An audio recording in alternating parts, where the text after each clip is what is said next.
Oke, selamat malam, Ji, eh, Sugeng Dalu, Pak Tony. sobat-sobat budaya semuanya.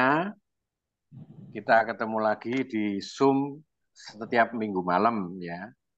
Tema malam ini cukup menarik ya, dan mencoba memberikan pemahaman universal ya, konsensus bersama mungkin ya. Ji, Estetika ya. Estetika merupakan filsafat yang mempertimbangkan konsep keindahan, seni, dan juga rasa. Beberapa pertimbangan yang sering muncul dalam diskusi estetika melibatkan debat keindahan objektif versus subjektif. Ini paling Ji, sering muncul nih. Apakah keindahan itu bersifat objektif ya, ada standar universalnya, Ji, atau bersifat subjektif yang tergantung pada pandangan dan preferensi individu gitu. ya, Jadi pembahasan dari Mas Taufik tentu juga akan mengulas hubungan antara rasa dan keindahan, bagaimana pengalaman estetis dan rasa berinteraksi ya satu sama lain, dan sejauh mana emosi memainkan perannya. Maka dalam perkerisan ada istilah keterpukauan itu. Ada greget. Nah, ini apakah nanti bisa masuk dalam ulasan ya monggo ya. Dalam Ji, menggali estetika, orang dapat menemukan berbagai pandangan dan interpretasi yang mencerminkan kompleksitas dan keunikan pengalaman masing-masing orang terhadap seni dan keindahan. Nah, saya nggak panjang-panjang. Saya mewakili KCB, Komunitas Cinta Budaya, mengucapkan terima kasih kepada sobat-sobat semua yang hadir, Pak Wiro Alexius, Pak Budiarto Danujaya, Prof. Timbul, dan banyak yang saya tidak bisa sebutkan lagi. Juga sobat-sobat budaya yang lain yang hadir malam ini, saya mengucapkan terima kasih. Terima kasih juga untuk narasumber dan pemandu eh, malam ini, yaitu Mas Wahyu Patmana ya.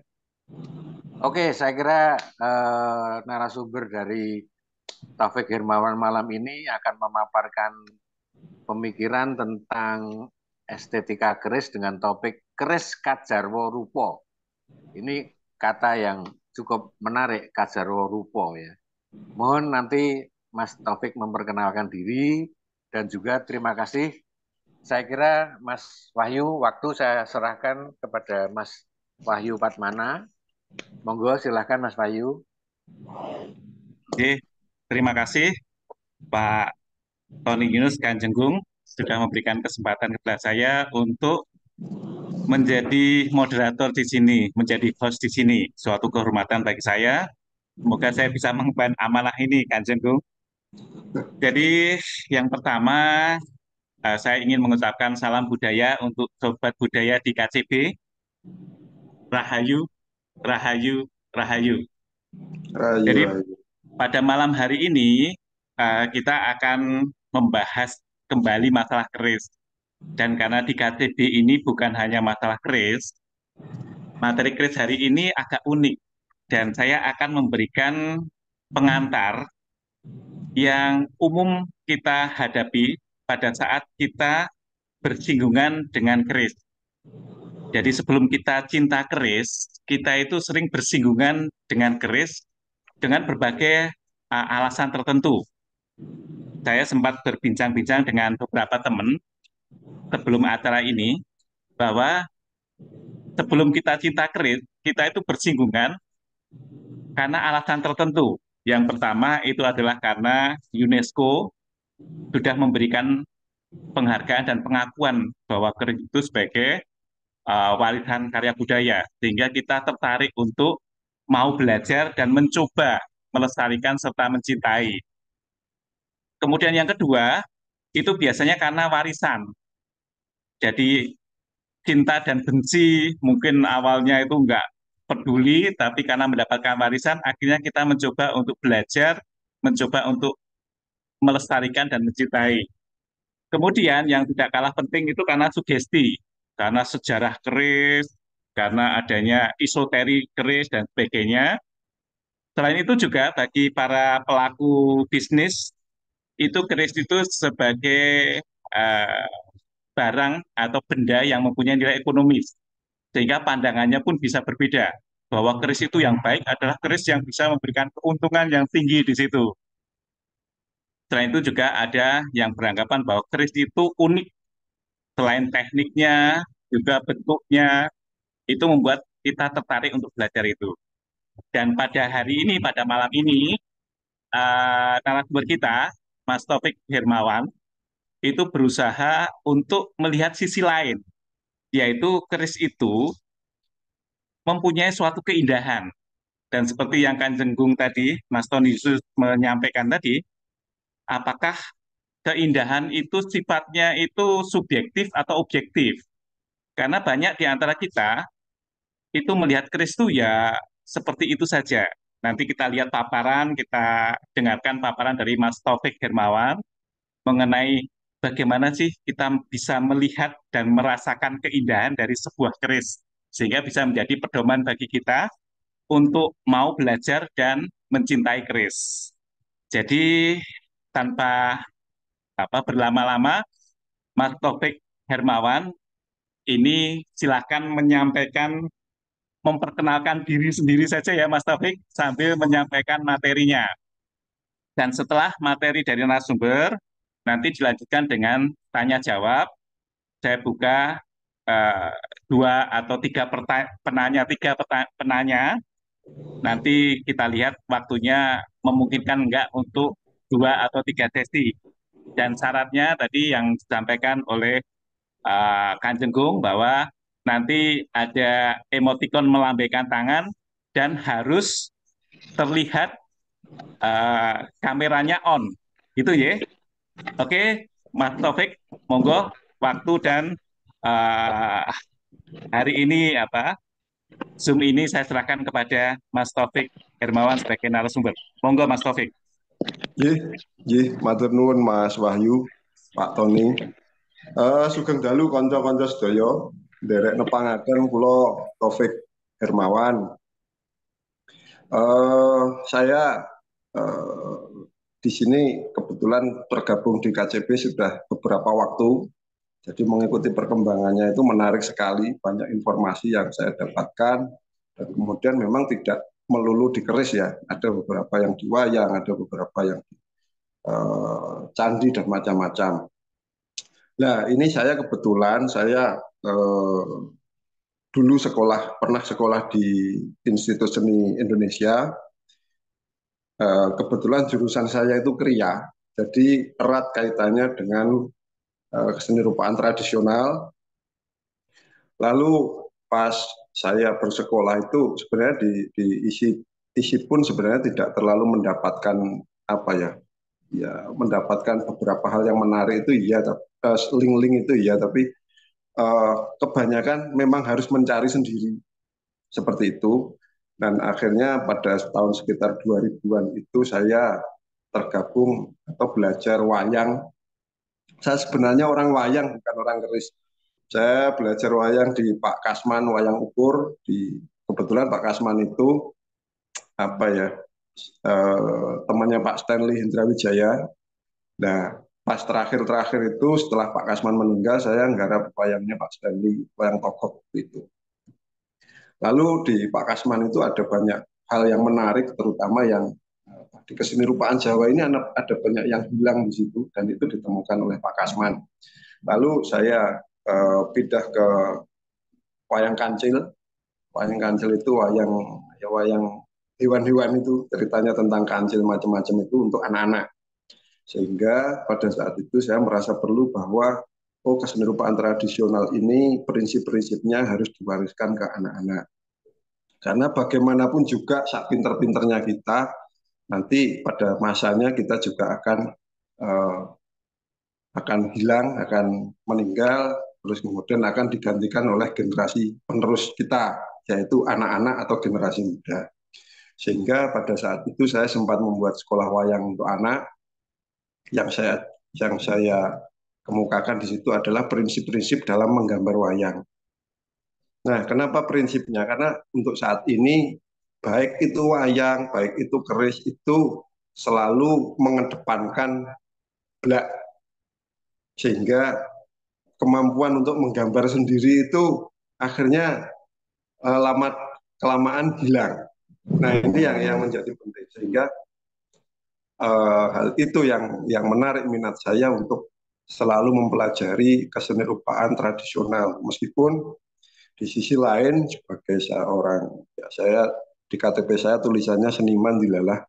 Nah itu ya saya gambar ya macam-macam. Tapi memang saya lebih tertarik menggambar wayang beber, terus kemudian membuat wayang menggambar wayang saat itu ya. Sehingga terus kemudian beberapa kali nyunting warongko juga. Sehingga pengetahuan-pengetahuan seni rupa tradisional ini saya kira juga perlu untuk kita ketahui bersama.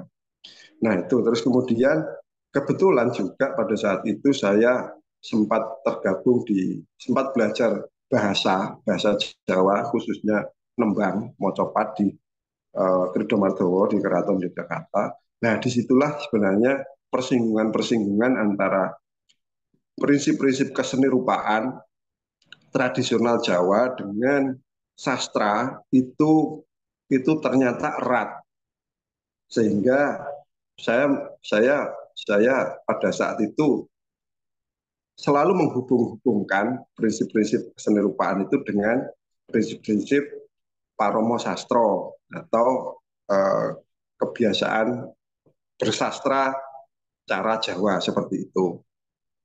Nah ini yang menjadi apa ya menjadi penting karena hingga saat ini keris sebagai sebuah hasil budaya yang sifatnya universal itu di Jawa sendiri ada banyak hal yang secara peristilahan misalkan seperti itu masih simpang siur seperti itu. Misalkan kata-kata kebuteki atau kebuteki misalkan seperti itu. Terus kemudian sengkelat itu apakah benar dari kata sengkel?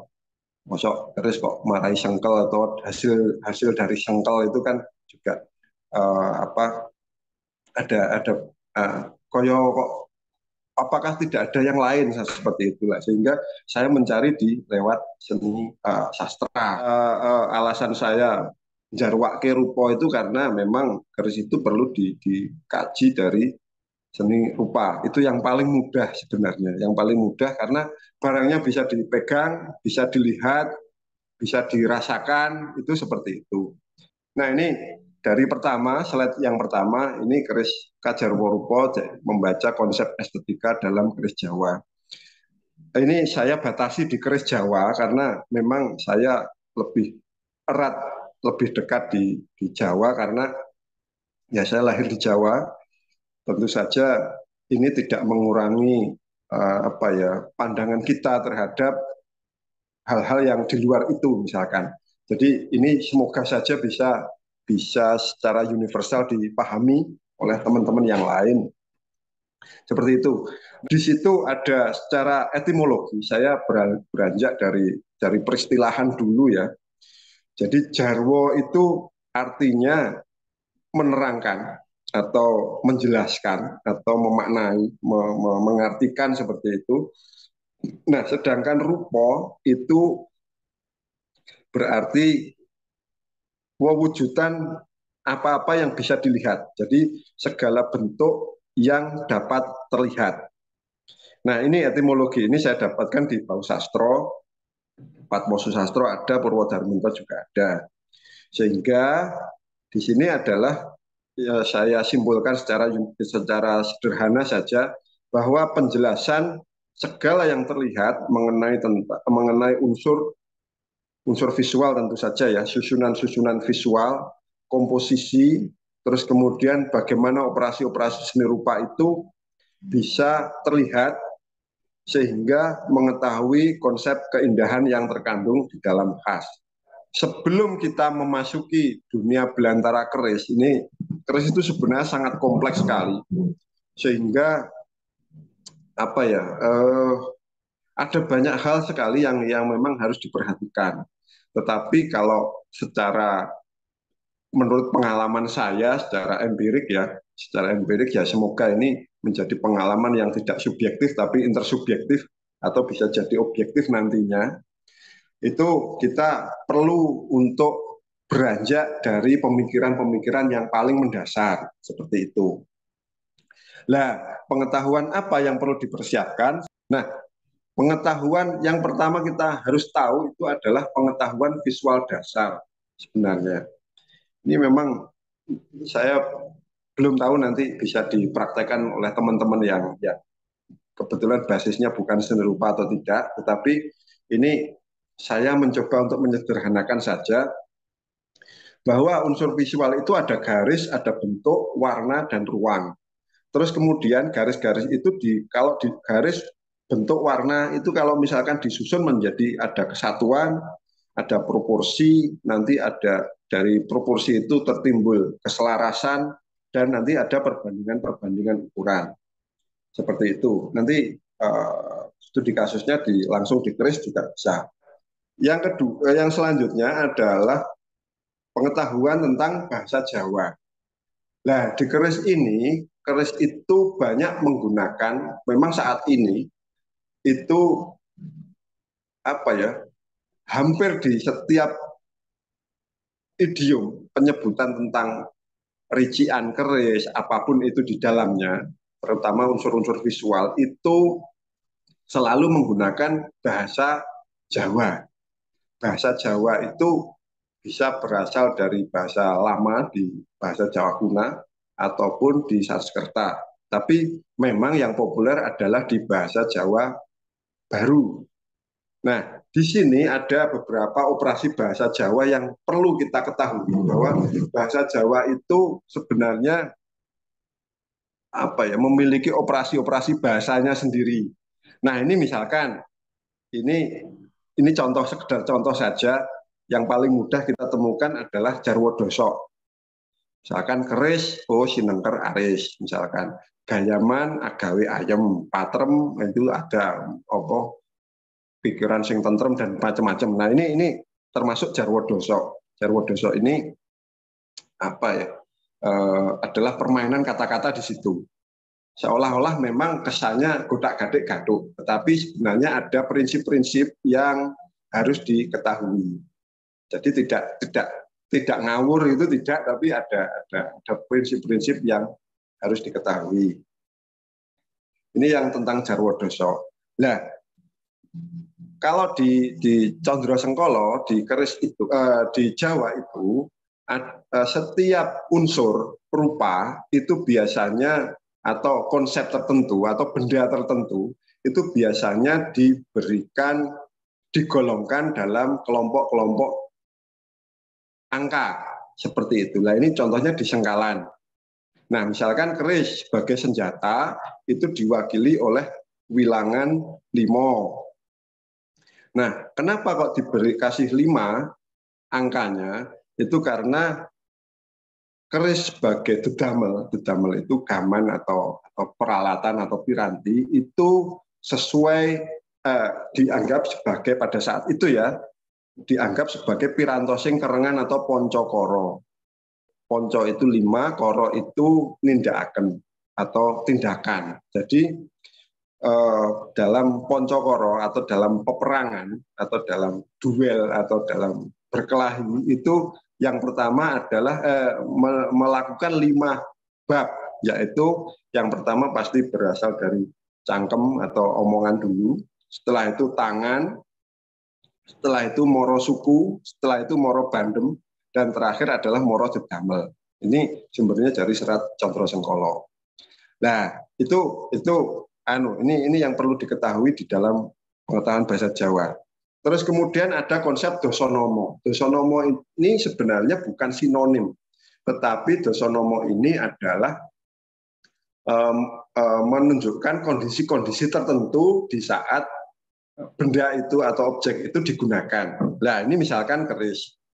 Keris itu memiliki dosonomo duung, memiliki dosonomo wangkingan, memiliki dosonomo curigo. Nah, keris itu basa wantah atau ngopo. Nah, kalau di Keramake itu namanya duung, yaitu keris yang ketika disimpan, terus kemudian kita menyebut dengan terhormat itu seperti itu. Nah, keris itu ketika diwangking, ketika dikenakan itu disebut wangkingan seperti itu. Terus kemudian curigo itu ketika dia mulai dihunus, karena curi itu tegasnya landep. Nah, seperti itu. Hal itu menjadikan memang keris itu kompleks, sehingga mengetahui keris itu, saya semakin lama belajar keris itu malah semakin bingung sebenarnya. Tetapi kebingungan itu bisa dijelaskan dengan prinsip-prinsip di bahasa tadi, terus kemudian di prinsip-prinsip yang lain, atau secara kesenirupan. Nah, terus kemudian ini di sini sebenarnya ada banyak, ada wangsalan, ada pralambang, ada macam-macam, tapi ini sebagai contoh saja. Nah, kemudian yang paling pokok yaitu mengetahui prinsip membaca huruf Jawa sekaligus memahami operasi-operasinya. Nah, ini sebenarnya yang untuk saat ini agak hilang di teman-teman di perkerisan, karena memang jaraknya memang agak jauh, sehingga mempelajari basa Jawa itu sendiri pun juga akan memerlukan waktu. Sebenarnya tidak sulit, tetapi memerlukan waktu. Nah, ini pengetahuan-pengetahuan yang penting. Nah, terus kemudian dengan konsepsi-konsepsi yang tadi, dengan perangkat-perangkat yang tadi, maka kita melihat bahwa ada konsep di seni tradisi Jawa, entah itu keris, entah itu wayang, karena mereka memang memiliki korelasi rupa seperti itu. Nah, ini ada yang idiom yang sering muncul itu, yaitu kesatuan dua, misalkan padang ulian atau lungsi pakan, yang lanang wedok dan macam-macamnya itu prinsip-prinsip yang biasanya diadopsi keris di situ. Terus kemudian ada Purwo Madya Wasono misalkan, terus lahir urip mati, terus akhirnya nanti ada Curigo Mancing Warongko misalkan, terus kemudian ada Gonjo Wilah Beksi dan macam-macam. Itu kesemuanya mengacu pada keseimbangan yang selaras, terus kemudian mengacu pada proporsi tertentu, dan kemudian ada harmonisasi yang biasanya itu selalu dikaitkan dengan nilai-nilai kehidupan. Sehingga keris itu kenapa lekat sekali di masyarakat Jawa, karena memang dia berisi tentang nilai-nilai kehidupan. Ini pada masa lalu loh ya, sebelum ada banyak hal yang terjadi, ini selalu terkait dengan nilai-nilai kehidupan. Kalau kita berangkat dari konsepsi keindahan yang umum, yang kita selalu akan mengacu pada Barat, karena metodologinya di Barat itu lebih tertata seperti itu. Kalau di kita bisa jadi malah tumpang suh seperti itu. Nah, di sini ada filsafat-filsafat keindahan itu dari Barat klasik. Yang ini saya ambil tidak semuanya, tetapi saya ambil yang mendekati dengan gaya kita atau cara berpikir orang Jawa. Yang pertama adalah Sokrates, itu bahwa menyatakan keindahan yang sejati itu ada di dalam jiwa atau roh jiwa itu yang berada di dalam diri kita seperti itu. Nah, Plato itu lebih sistematis atau lebih metodologis lagi, bahwa bentuk keindahan itu yang pertama adalah indrawi, artinya bisa dilihat secara atau bisa diindrai, bisa dilihat, diraba, dirasakan, didengarkan seperti itu. Terus kemudian ketika bentuk indrawi itu sudah menyublim, maka dia mempengaruhi tingkah laku atau hal yang dicintai. Nah, di sini biasanya terkait dengan kebaikan, norma, etika, dan macam-macam seperti itu. Nah, terus kemudian ketika sudah melalui tingkah laku ini, maka keindahan yang ada di selanjutnya adalah keindahan dalam berbagai pengetahuan. Akhirnya lebih maju ke dalam lagi. Jadi keindahan tentang nilai-nilai yang baik, keindahan tentang hal-hal yang ideal seperti itu. Nah, terus kemudian pada akhirnya muncul pada keindahan-keindahan yang universal atau yang maha tinggi. Nah, ini biasanya muncul di pemikiran-pemikiran klasik. Nah, sedangkan di Jawa ini ada memang beberapa hal itu yang sering kita bicarakan adalah raos adiluhung. Nah, raos adiluhung ini memang mengalami beberapa tahapan-tahapan sampai ini adalah raos yang akhir yang seperti itu. Jadi adi itu liluwe, luhung itu yang paling tinggi. Nah, ini kaitannya dengan Plato itu ya kemungkinan raos adiluhung itu adalah keindahan yang universal atau yang maha tinggi. Sehingga dia sudah melewati fase-fase visual atau fase-fase rabaan atau fase-fase indrawi, sudah melewati tentang rasa-rasa emosional. Jadi ketika kita melihat tentang hal yang baik itu kan menimbulkan rasa wingit, misalkan wah kerisku iki birowo misalkan seperti itu. Jadi birowo itu ketoke gagah gede seperti itu. Nah, apakah cukup itu? Tidak cukup ternyata. Orang Jawa terus sakbare birowo itu terus gimana? Sakbare wingit itu rasa-rasa emosional itu gimana? Terus kemudian ketika dia mulai menyelami tentang dapur, terus kemudian tentang pamor, terus kemudian tentang rician misalkan seperti itu, maka muncul di dalamnya itu adalah rasa-rasa tentang kehidupan. Oh, ini jenenge jalak sang tumpeng. Oh, itu namanya brojol. Brojol itu iso jadi anggemeni catur misalkan kalau menurut Candini dan beberapa syarat yang lain. Sehingga kalau bisa saya memudahkan dalam omongan yang baik, macam-macam seperti itu. Sehingga itu menjadi perilaku. Nah, akhirnya timbul pada saat yang terakhir ketika keris itu sudah tidak dilihat lagi, sudah dirasakan, sudah diangen-angen, sudah kini menimbulkan harapan-harapan kehidupan, maka nanti pasti akan sampai kepada rasa keindahan universal tadi atau raos adiluhung tadi. Nah, ini yang tahapan-tahapan yang penting. Ketika sudah adiluhung, ya sudah keris piye-piye, misalkan saya kasusnya di keris ya arep dicacat wong piye, arep begini, arep begitu, dia sudah merasakan aku ini keris yang pas. Ini adalah keris pusaka, misalkan seperti itu. Itu sudah bisa masuk ke sana karena sudah sangat menjiwai di situ. Nah, ini perangkat-perangkat yang akan kita gunakan nantinya. Jarwo rupa keris, ini penjelasan-penjelasan tentang visual dari keris itu ada beberapa hal yang saya centangi di sini. Ini tidak semuanya, karena kalau semuanya belenger pasti nanti berhari-hari nggak selesai. Ini yang pertama adalah condong leleh, misalkan. Condong leleh ini dari bahasa Jawa yang tentu saja ini mengacu pada konsep tertentu. Terus kemudian ada wangun, bentuk itu keris itu ono nogo topo, ono nogo lumaksono. Ini sumbernya dari Bau Sastro seperti itu.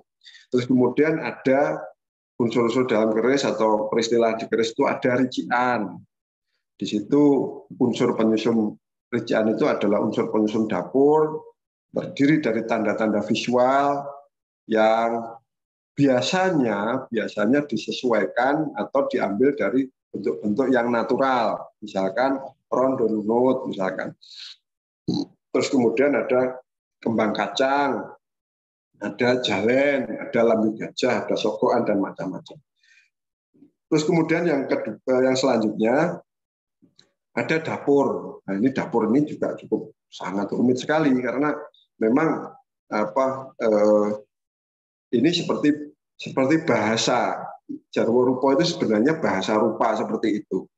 Nah, ini penamaan bentuk yang sesuai dengan rinciannya. Ya. Dapur itu misalkan brojol, ada pijetan itu brojol. Terus kemudian ditambahi belakangnya gereneng jadi jalak muri misalkan seperti itu. Terus kemudian tengahnya ada begini, ada tambah sogokan, namanya jadi lain-lain. Dan nama-nama itu mengacu pada konsep yang lain-lain pula. Nah, seperti itu. Jadi ini memang cukup membutuhkan waktu. Sebenarnya tidak sulit, tapi hanya membutuhkan waktu saja. Nah, terus kemudian yang selanjutnya adalah pasikutan, misalkan kasus pasikutan. Terus kemudian ada kasus yang paling menarik ini yaitu tangguh. Ini nanti perlu pembahasan yang lebih lanjut sehingga bisa di mungkin lain kesempatan ya. Nah, ini saya mencoba di studi kasus yang pertama Ini saya mencoba menjelaskan menjarwake rupa tentang condong leleh.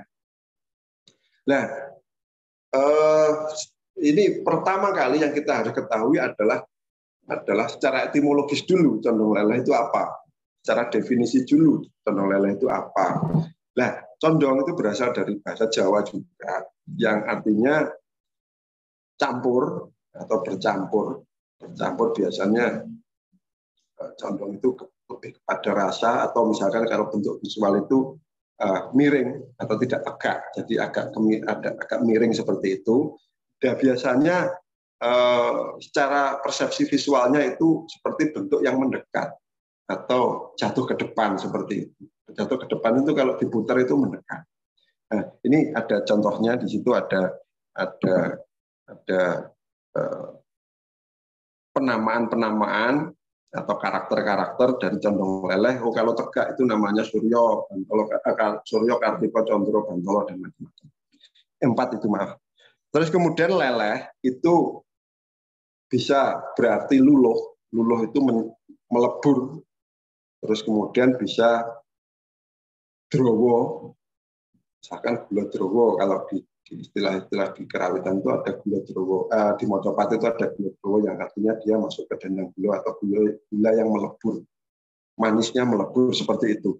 Nah, ini jadi condong leleh itu mendekat secara prinsip bahasa itu, secara bahasa itu mendekat dan melebur seperti itu. Sehingga keris yang memiliki condong leleh itu diharapkan memiliki sifat mendekat dan melebur. Nah, secara harafiah seperti itu. Nah, konsepsi condong leleh ini sebenarnya tidak hanya ada pada keris. Nah, di wayang ukur dulu saya pernah dikasih tahu sama Pak Kasman ketika dia menggambar wayang. Nah, gambar wayang itu ada prinsip dasar dari garis. Nah, condong leleh ini kalau kita lihat secara garis visual, garis-garis yang muncul itu seperti ada di wayang Panji ini, di wayang beber ini blak salinan dari wayang beber Gunung Kidulan. Terus kemudian ada wayang klasik Purwo, ini Bolodewo, kebetulan yang kapangan ya seperti itu. Dan kemudian ada keris, kebetulan ini yang saya ambil adalah Beranggah Jogja. Nah, di situ ada beberapa garis yang tidak simetris. Kalau kita memperhatikan, misalkan garis leher, terus kemudian garis bahu depan, dan kemudian bahu belakang, itu ketika garis itu condong ke depan, itu asalnya dari salib ya, jadi garis cross, salib. Nah, ketika itu dimiringkan ke depan, ke kanan, baik ke kanan atau ke kiri, maka konsekuensinya untuk proporsi itu adalah garis yang belakang ditarik. Sehingga garis itu memuat keseimbangan seperti itu. Sehingga pada saat itu yang paling saya ingat dengan Pak Kasman pada saat itu, ketika dia menjelaskan seni rupa, menjelaskan wayang, dia bertanya, sempat pada suatu kali bertanya, sekitar tahun 60-an itu dia bertanya kepada beberapa tokoh senior pembuat wayang di keraton, Mbah Bundu pada saat itu, dia tanya, Mbah, kenapa kok tangan wayang itu selalu panjang? Kalau proporsi manusia itu kan pasti tangannya ukurannya seperti itu, naturalis seperti itu. Nah, itu jawabannya memang tidak memuaskan menurut Pak Kasman pada saat itu. Ya pokoknya onone ngono kuwi, jadi wayang kan tangannya itu. Tapi itu kan menurut Pak Kasman itu bukan jawaban seorang seniman pada saat itu. Sehingga dia mencari sendiri tentang konsepsi itu dan kemudian ditemukan di seni rupa barat. Nah, kenapa tangan wayang itu kok menjadi panjang? Karena memang dia menimbulkan efek-efek dinamis. Ketika tangan itu dipanjangkan seperti itu, ini masih wayang Solo ya, kalau wayang Jogja lebih panjang lagi, bahkan menyentuh kaki depan. Sehingga ketika dilihat dari jauh, maka efek visual yang muncul itu menjadi sangat terlihat. Oh, wayang ini bergerak kemana? Oh, wayang ini sedang joget, misalkan. Jogetannya opo, itu bisa terlihat. Oh, ini wayang dari kejauhan, ini pasti wayang Arjuna, ini pasti wayang Putren, ini pasti wayang Buto. Itu penonton wayang dari kejauhan itu bisa terlihat seperti itu. Nah, sehingga konsep-konsep itu digunakan. Nah, ini mungkin agak berbeda dengan konsep wayang Bali yang lebih dekat. Penontonnya lebih dekat. Sehingga visual wayangnya hidup itu dengan blincong pada saat itu. Nah, di wayang Jawa meskipun juga pakai blincong, tapi karena penontonnya lebih wilayahnya lebih jauh, maka diperlukan garis-garis seperti ini. Nah, ini bisa membuat hidup seperti itu. Nah, konsep-konsep itu juga ternyata muncul pada komposisi yang asimetris ini juga diadopsi di keris seperti itu. Sehingga keris itu bagian depan pasti agak membungkuk, condong leleh tadi, terus kemudian bagian belakang pasti sebit lontar ataupun pas warongko, awak-awakannya itu pasti panjang di belakang. Seperti itu. Nah, kalau ada keris-keris misalkan keris Sepang itu kan memang dia tetap tetap lebih dekat kepada bentuk-bentuk yang simetris. Itu memang iya. Tetapi Sepang pun itu ada beberapa proporsi yang lebih panjang di bagian belakang. Misalkan seperti itu di bagian konjo itu biasanya lebih panjang. Nah, itu konsep-konsep asimetris seperti itu selalu digunakan di kesenirupaan Jawa. Bagaimana kita menjarwaki rupa condong leleh? Nah, di sini terlihat bahwa ketika objek tersebut menggunakan komposisi visual yang identik ternyata. Nah, itu sumbernya yaitu keselarasan dan keseimbangan dalam komposisi yang asimetris. Nah, apa alasannya? Ini yang paling penting, tahapan-tahapan itu yaitu pertama pasti alasan ergonomis. Seperti wayang tadi yang mudah digerakkan akhirnya, terus kemudian dia menimbulkan efek visual yang menarik, dari jauh sudah terlihat efektivitas fungsi itu, serta kemudian kalau di dalam keris akhirnya menunjukkan gaya perumpamaan. Nah itu akhirnya begini condong lelehnya begini, ini keris Pulonan, condong leleh begini, ini keris yang lebih di Pakubuanan atau Mataraman atau Hamengkubuanan dan segala macamnya itu. Nah, kemudian secara visual seperti itu, lalu ada sensasi emosinya. Nah, di sensasi emosi ini menimbulkan persepsi visual yang membangkitkan perasaan tertentu. Misalkan kita melihat keris-keris Tangguh Pejajaran, itu memang terlihat sepuh. Sepuh itu dalam artian dia banyak yang menunduk, misalkan seperti itu. Jadi condong lelehnya lebih ke, tadi kalau ikut ukuran tadi ya, ke bantolon misalkan. Lebih sungkemnya luwih gede seperti itu. Sehingga persepsi visual kita yang kita bangun adalah, berarti Pejajaran, keris-keris Pejajaran itu lebih sifatnya lebih menunduk atau lebih membangkitkan rasa-rasa yang katenterman seperti itu. Terus kemudian kalau kita melihat keris-keris yang lebih ke timur misalkan, itu lebih ke semangat kekesatriaan dan segala macamnya itu. Nah, ini muncul dari persepsi-persepsi emosi yang terbiasa kita melihat. Itu pasti kita memiliki pengalaman terlebih dahulu sebelum kita mampu mendefinisikan itu. Nah, ini memang secara ini yang tadi disampaikan sama Pak Tony Lubis bahwa ini objektif atau subjektif. Nah, ini sangat-sangat penting di sini, karena apakah subjektif itu tidak bisa menjadi dasar kebenaran? Ya tentu saja bisa. Nah, objektif itu seperti apa ya? Secara objektif kita harus menunjukkan secara nyata, coro wantai seperti itu. Nah, objektif itu kan coro wantah seperti itu. Berdasarkan data, berdasarkan temuan-temuan yang data primer macam-macam seperti itu. Nah, ini menjadi perbincangan yang menarik di sini. Nah, kemudian setelah sensasi emosi itu kita dapatkan, ini saya misalkan mendapatkan keris Jogja Pejajaran, bentuknya agak semungkem seperti itu. Terus kemudian ada pamornya, misalkan pamornya nunggak semi seperti itu. Sehingga di situ pamor-pamor yang nunggak semi itu kita harus tahu dulu nunggak semi itu seperti apa konsepnya. Brojol itu seperti apa konsepnya. Nah, kalau misalkan brojol itu adalah keris yang dari kata saja, dari kata dapur saja sudah brojol, artinya memudahkan atau mudah atau keluar atau lahir misalkan. Seperti itu. Terus kemudian ada pamor nunggak seminya. Ini kan sebenarnya nunggak semi itu apa loh? Nunggak semi itu adalah tonggak. Nunggak itu tonggak itu adalah bagian pohon yang paling bawah, terus kemudian dia sudah menjadi dongklak, sudah dikepras dan kemudian dia akan mati seperti itu. Kemudian ada tukulan di samping-sampingnya, artinya dia bersemi kembali.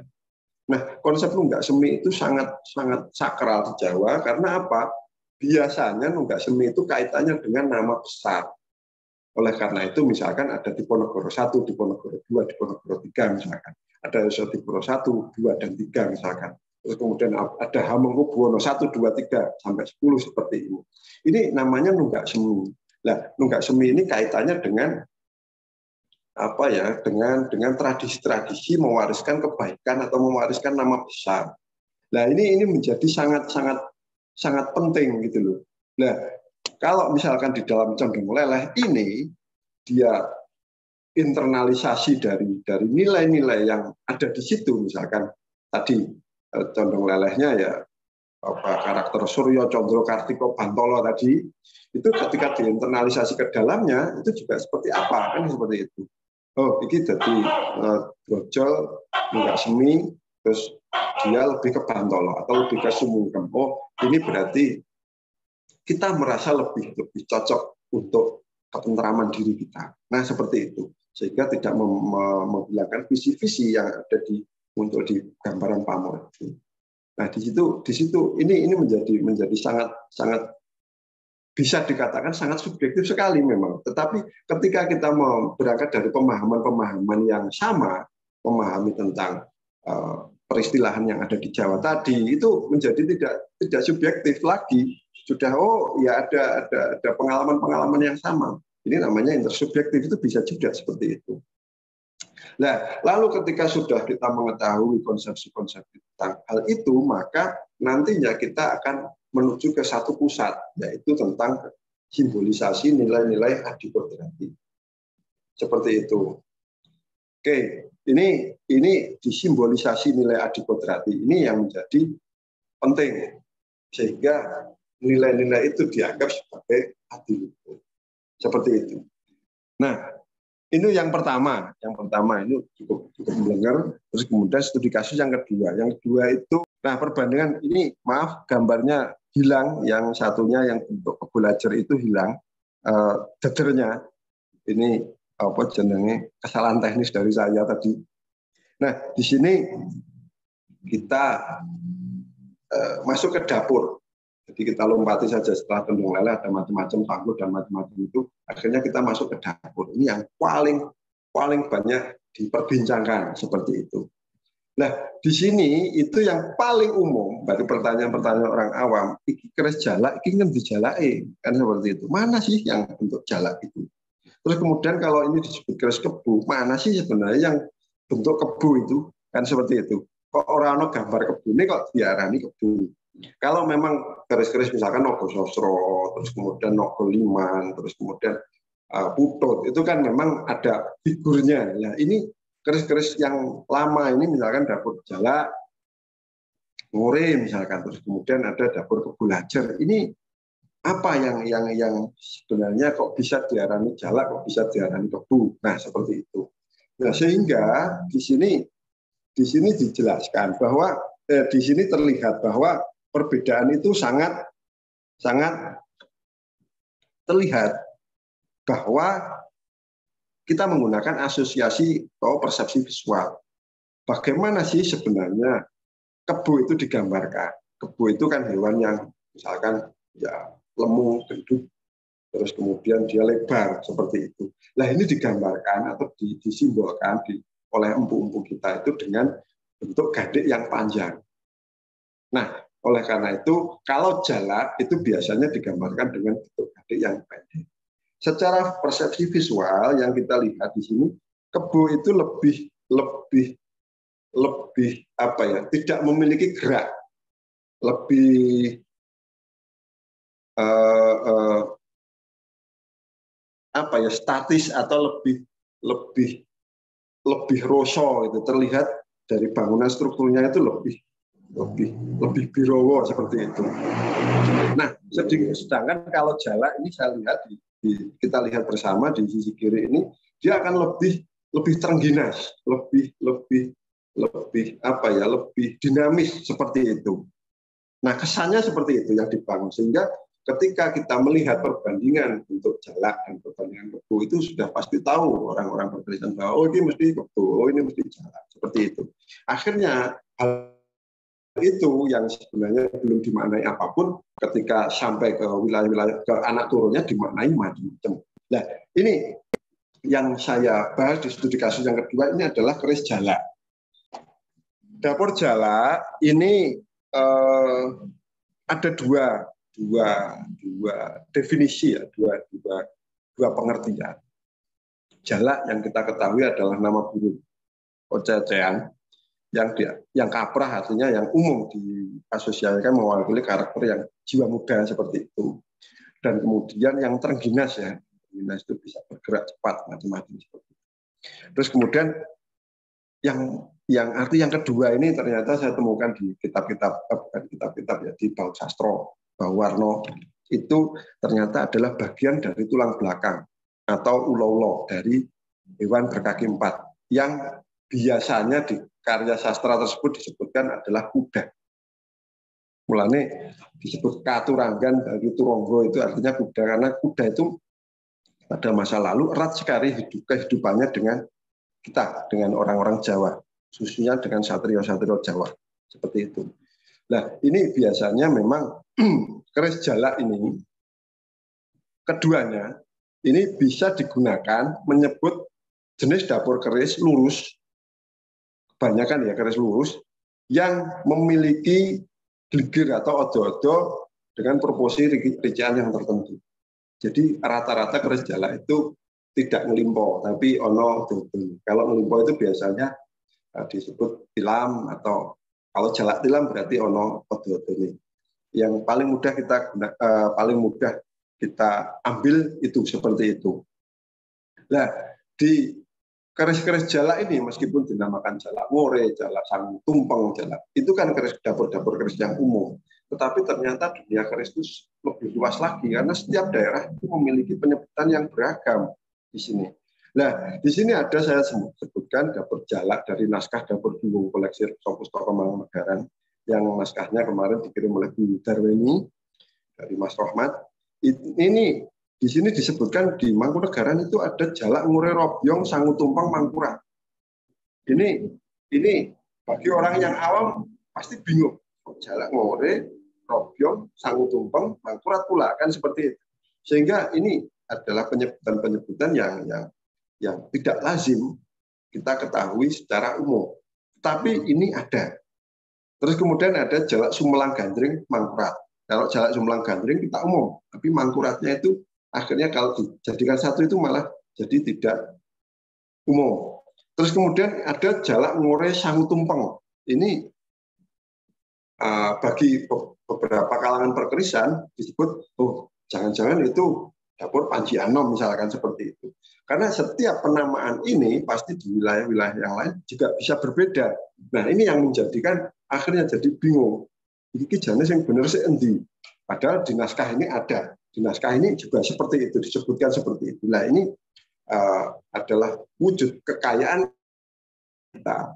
Sehingga bentuk-bentuk atau penamaan-penamaan itu kita tidak perlu bingung, tapi kita perlu, oh ternyata juga ini bisa disebut ini, bisa disebut itu. Seperti itu. Terus kemudian ada jalak wulan mangkurat. Ini juga bisa, ini kesemuanya ini bisa dibaca di majalah Besalen nanti ada. Terus kemudian ada jalak sinom karno tinanding obyong. Nah, ini adalah nama-nama dapur jalak. Nah, secara visualisasi formal dapur jalak itu bisa dilihat secara langsung bahwa dia memiliki bentuk wilah atau sosoran gandik tertentu. Artinya gandiknya pasti tidak terlalu tinggi. Ya kan? Terus kemudian tadi ada gligirnya, ada ulo-ulone atau odo-odo biasanya disebut seperti itu. Atau ada kerumingannya ke atas seperti itu. Meskipun ini secara samar, tapi itu tetap ada, sehingga pada saat itu orang-orang menyederhanakan dapur keris lurus itu yaitu adalah jala, seperti itu. Nah, sehingga ketika kita mengamati bentuk seperti itu, lama-lama kita amati akan membangkitkan sensasi emosi tertentu. Kalau pengalaman kita melihat dapur itu kemudian dibandingkan dengan dapur kebu, itu pasti terlihat jala ini lebih prigel, lebih tangkas, lebih cekatan, seperti itu. Nah, terus kemudian ketika nanti sudah dirasakan lebih dalam lagi, biasanya kalau orang pegang keris dilihat lama-lama itu kan sudah agak bosan secara visual, kemudian kita mulai masuk ke ranah-ranah yang tadi, yang lebih sublim tadi, yang lebih penjiwaan tadi. Ini harapannya tentang konsep kehidupan. Misalkan, oh jala itu tentang jala itu ulo-ulo tadi, ulo-ulo itu tulang belakang tadi, tulang belakang itu urusannya dengan penyangga, tulang penyangga kehidupan atau manusia, seperti itu. Kalau di dalam Kawruh Buddha itu ada yang tulang ekor itu, tulang ekor yang naik ke atas ke kundalini atau apa itu di Hindu. Terus kemudian penyangga ini di dalam kehidupan, kalau di dalam konsep di Jawa disebut Anyokrowati, Anyokrowerti. Kalau di dalam bahasa Sanskritnya kalau tidak salah yaitu Cakrabodhi tadi. Sehingga biasanya keris-keris seperti ini itu digunakan identik dengan urusan-urusan pemerintahan atau kepemimpinan. Sehingga pemimpin itu harus nyokrowerti. Nyokrowerti itu kok jadi as, kayak roda itu dia jadi asnya. Nah, kemudian werti itu nyokro itu di sekitarnya itu harus berputar mengelilingi dia. Nah, ini konsep-konsep seperti itu. Sehingga konsep simbolisasi nilai adikodrati ya tentu saja ketika saya menjadi cakrawarti, ketika saya nyokrawati, maka saya selalu dekat dengan Tuhan. Seperti itu. Sehingga ketika kita melihat Dampar Kencono yang di Keraton Surakarta atau Yogyakarta, biasanya Dampar itu tidak ada sandarannya. Sandarannya apa ya? Sandarannya Gusti misalnya, seperti itu. Ada idiom-idiom seperti itu, sehingga ini menjadi hal yang sangat penting. Pasti konsep keris itu pasti dihubungkan dengan nilai-nilai keilahian. Itu seperti itu. Di bawah ini mengetahui konsep keilmuan Jawa. Ini ada benar, ada mahanani. Jadi secara benar ini secara formal ya, secara etimologis juga. Oh begitu, kata-kata jala itu begitu bentuknya visual begitu gitu kan. Terus kemudian benar itu lebih ke tataran kontekstual atau tataran tingkah laku seperti itu. Oh apa jenenge bener iki koyo ngene iki jala itu biasanya menyertai nilai-nilai yang seperti itu. Mengerti nilai kepemimpinan dan macam-macam lah. Itu biasanya di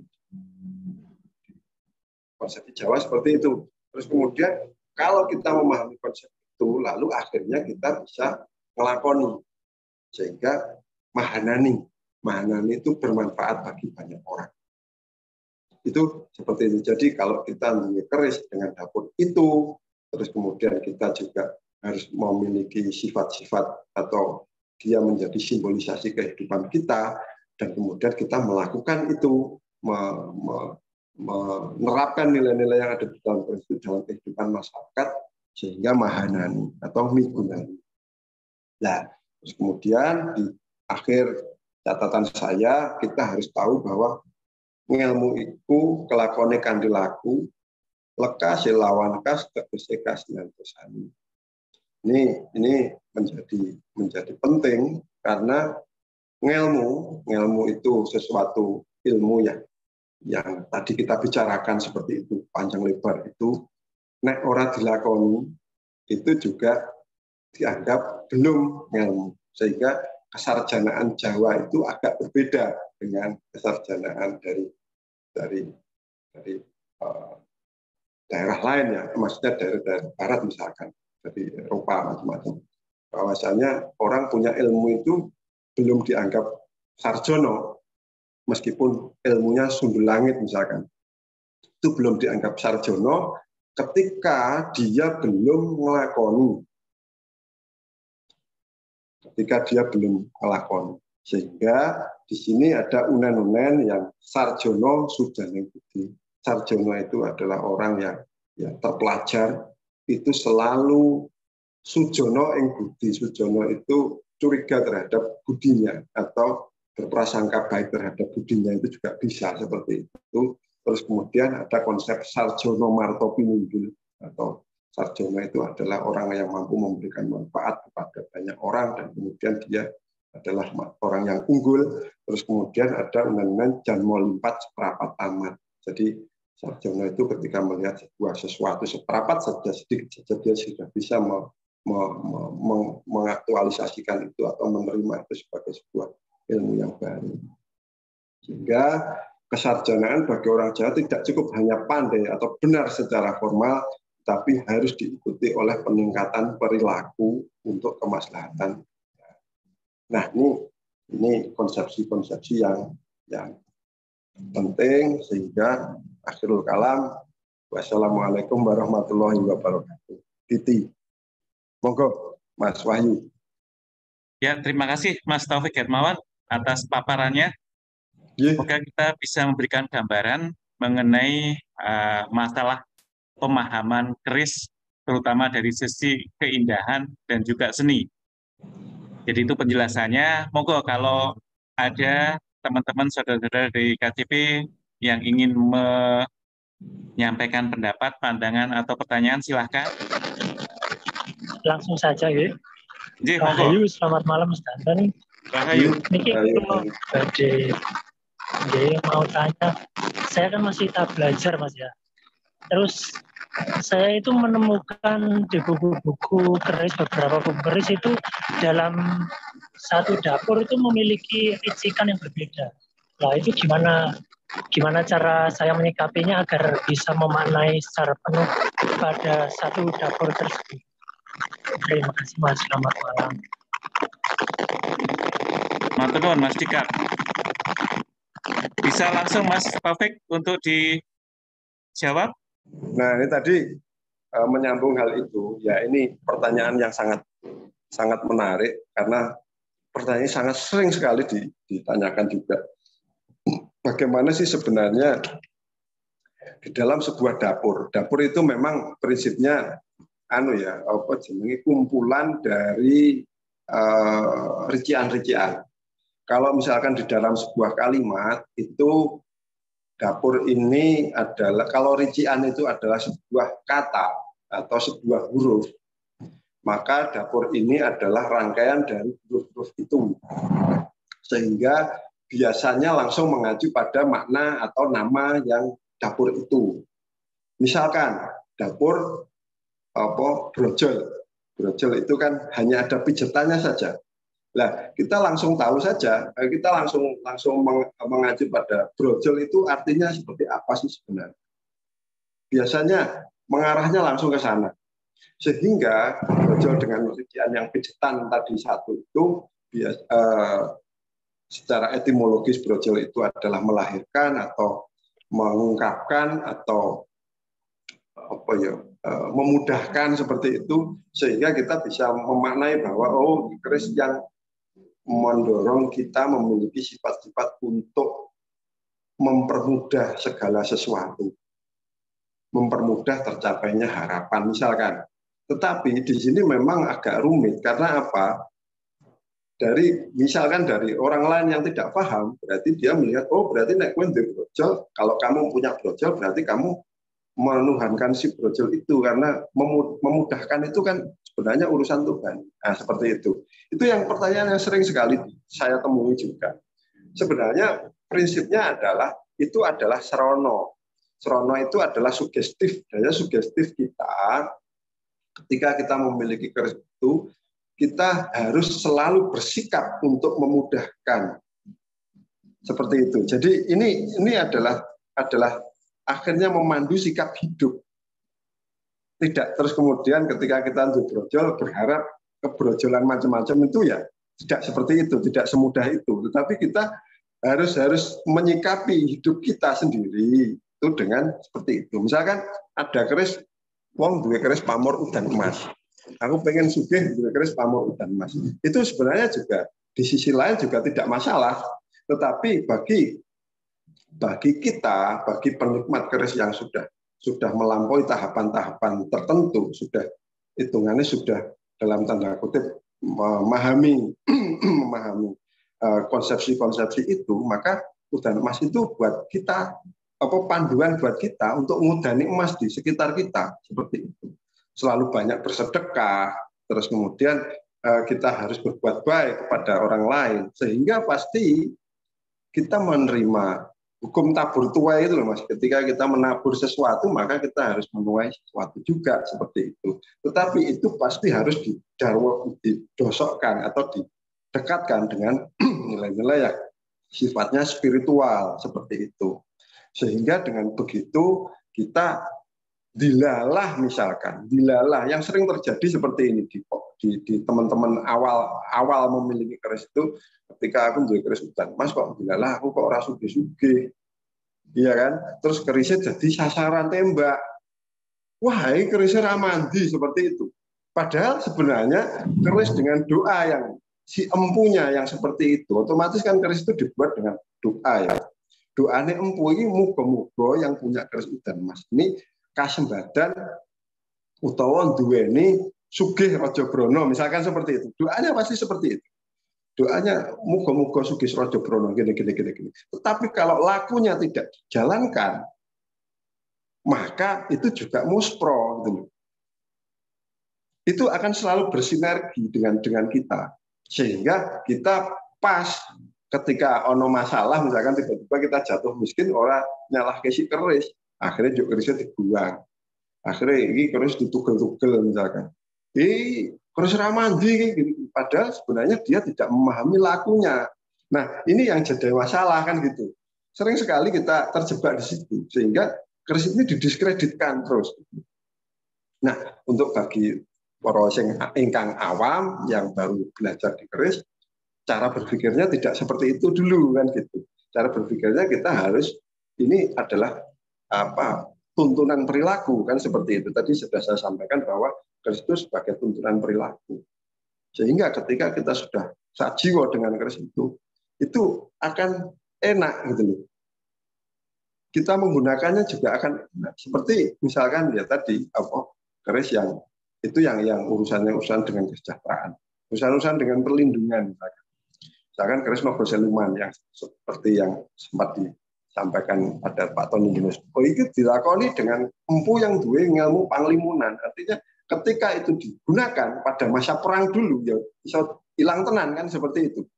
Tetapi kan kita tidak mungkin aku pengen ngilang, aku ditagih hutang oleh pinjol misalkan, terus kemudian aku punya keris Nogo Seluman untuk menghilang. Itu yo agak sulit ketika dia tidak ngelakoni dulu gitu seperti itu. Oleh karena itu biasanya orang-orang yang punya keris itu setahu saya ya pasti ngelakoni terhadap kerisnya itu. Ngelakoni itu artinya dia menginternalisasi nilai-nilainya, terus kemudian dia mengakrabi itu. Cara misalkan seniman itu ya tentu saja dia ketika dia melihat hasil karyanya atau dia membeli hasil lukisan orang lain misalkan, dia masuk ke dalamnya. Nah, ini diperlukan kepekaan itu. Nah, kalau di Jawa ini dilakoni. Oleh karena itu, duwe keris siji ya lakune ya siji, misalkan seperti itu. Duwe keris 20 ya 20 ngelakoni kan seperti itu. Sehingga jenenge keris itu memang benar-benar menjadi sajiwa dengan sajiwa kasariro seperti itu. Kalau di pewayangan itu kajiwa kasariro. Mungkin seperti itu Mas Wahyu. Monggo penanya selanjutnya. Matur nuwun. Monggo silakan untuk moga-moga tidak bingung. Gitu Monggo yang berikutnya KRA Tejo Bagus Bapak KRA Tejo Bagus Sugeng Dalu Rahayu. Rayu, rayu. Rahayu. Oke. Sugeng dalu. Sedaya ingkang kula saestu hormati, dari tadi dalam menika mengamati, mendengarkan, wah saya yakin peserta yang di sini ini orang pintar-pintar semua. Terus terutama menika wonten Romo Tony Yunus, wonten beberapa profesor mungkin di sini. Begini nggih, saya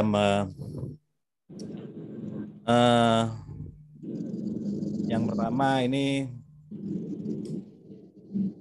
saya mengamati terus kemudian berusaha untuk memegang atau menangkap dari apa yang dibicarakan oleh Kang Mas Gus Taufik. Mas Taufik menika ini sempat saya catat. Oke. Yang pertama masalah subjektif atau objektif ya. Kalau sepengetahuan saya itu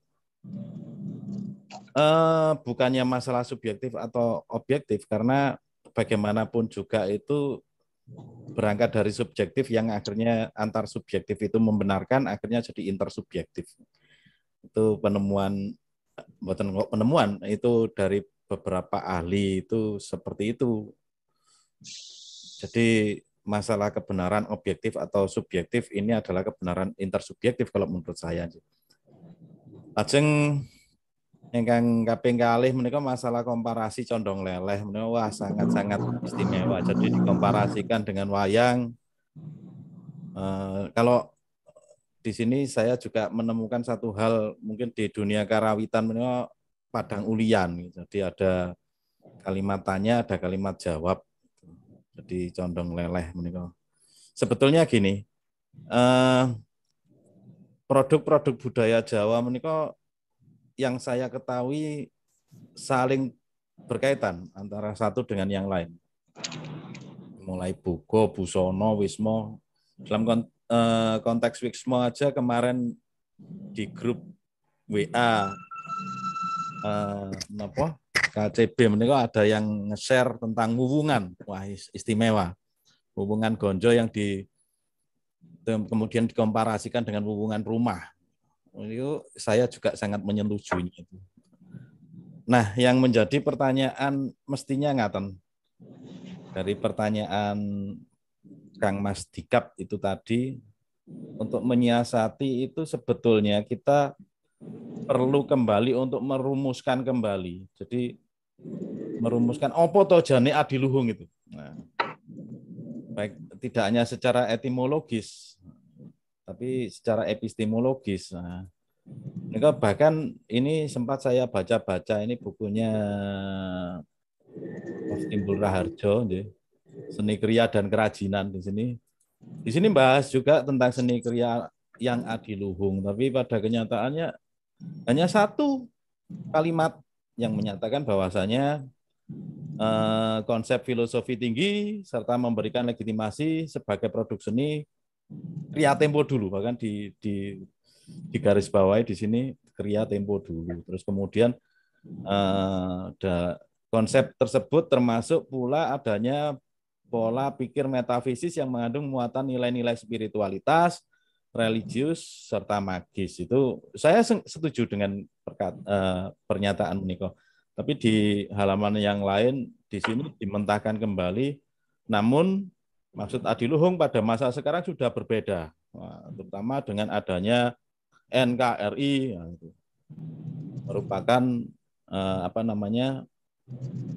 menjadi trademark atau istilahnya cuman merek-merek dagang. Nah, ini yang perlu disoroti lebih lanjut.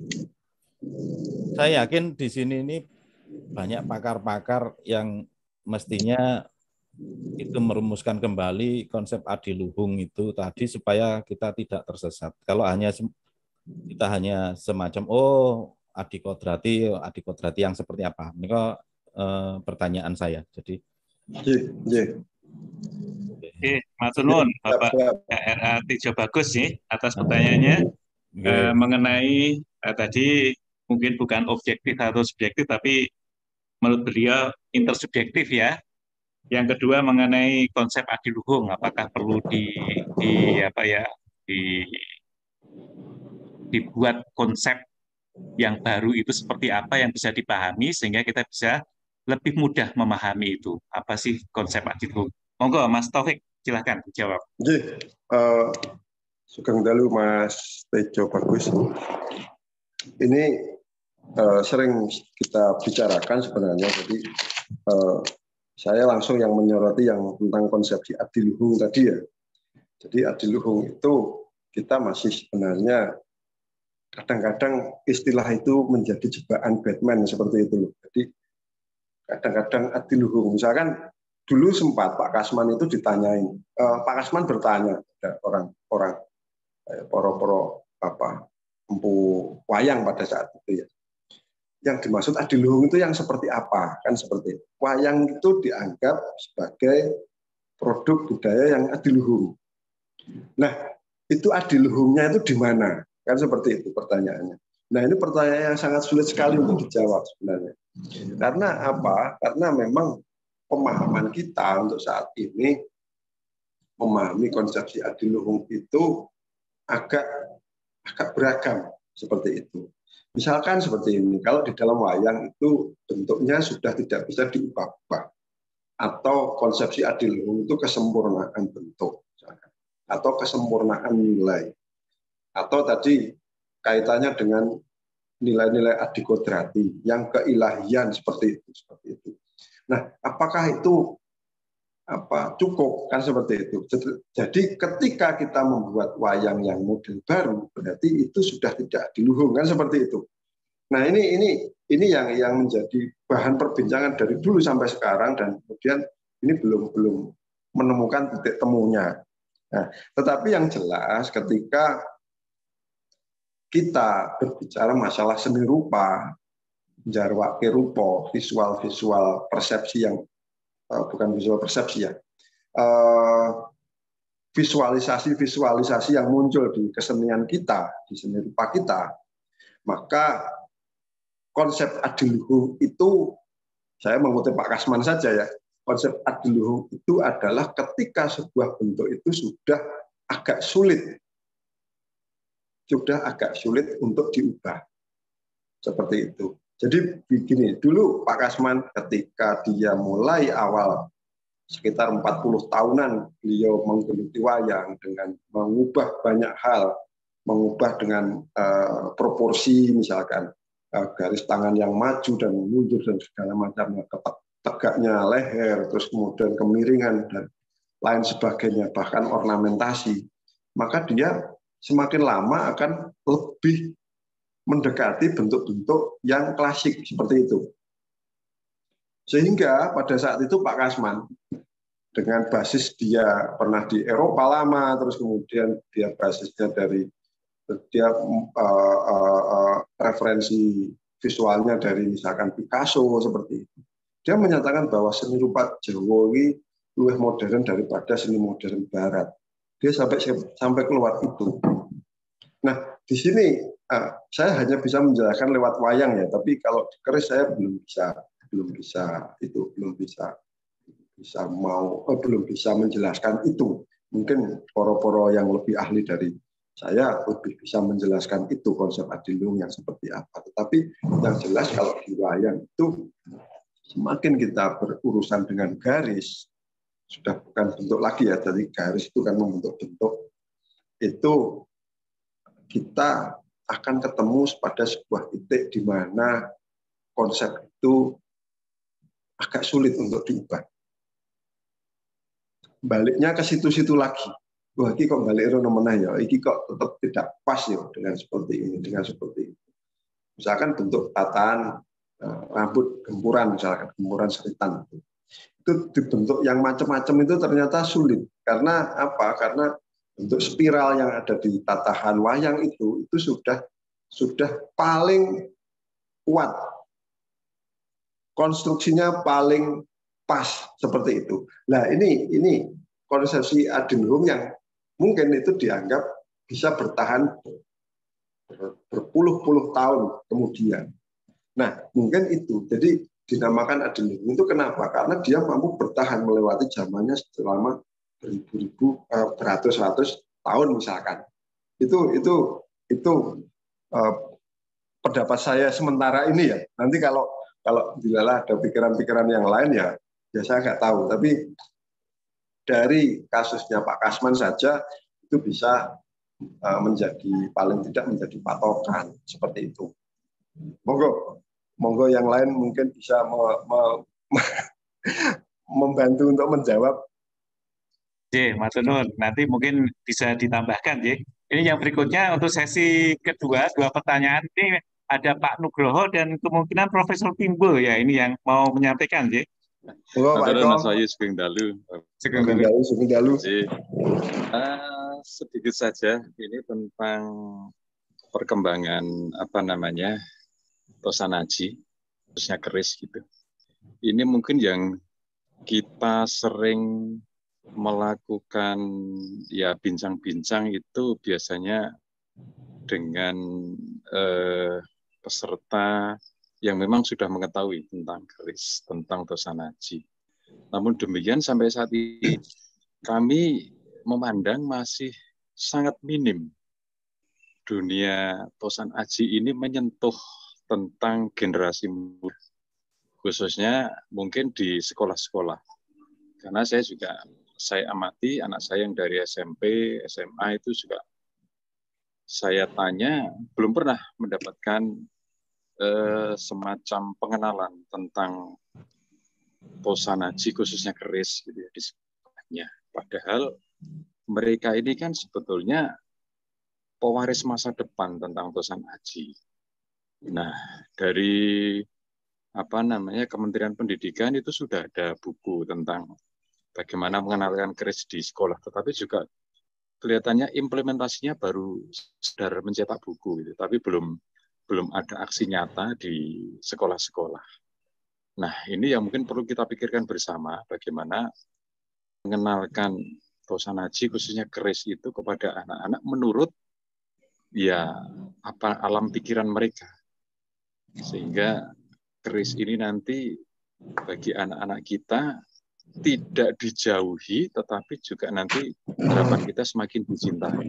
Karena kemarin saya pernah diundang sekali itu di salah satu sekolah, itu saya bawakan keris gitu ya, mereka agak kaget juga tentang keris, dan persepsi mereka tentang keris ya masih minim, dan juga ada juga yang menganggap bahwa itu adalah dunia yang berhubungan dengan dunia-dunia gaib gitu. Sehingga kami kira sekali lagi mengenalkan kepada anak-anak dengan cara yang seperti apa ini yang mungkin perlu pikirkan bersama, karena sampai saat ini kalau batik, alhamdulillah karya budaya batik kita di sekolah-sekolah itu sudah luar biasa. Bahkan ada sekolah itu yang menciptakan seragam batik itu dari hasil karya anak-anak mereka. Tetapi untuk keris ini kok sangat minim, sehingga ini kita perlu pikirkan bersama. Jadi kita perlu juga mulai menggarap anak-anak kita supaya lebih kenal dan juga lebih cinta. Mungkin itu saja, Mas Wahyu. Turun. Bapak Nugroho Eko. Jadi Bapak Kepala Dinas Kebudayaan Bantul, ya. Kita simak dulu pertanyaannya Pak Eko. Kemudian Profesor Timbul, monggo. Silakan, Profesor Timbul. Terima kasih. Saya ngasih sedikit saja tentang tadi yang disebut dengan konsep nyokrowerti gitu ya.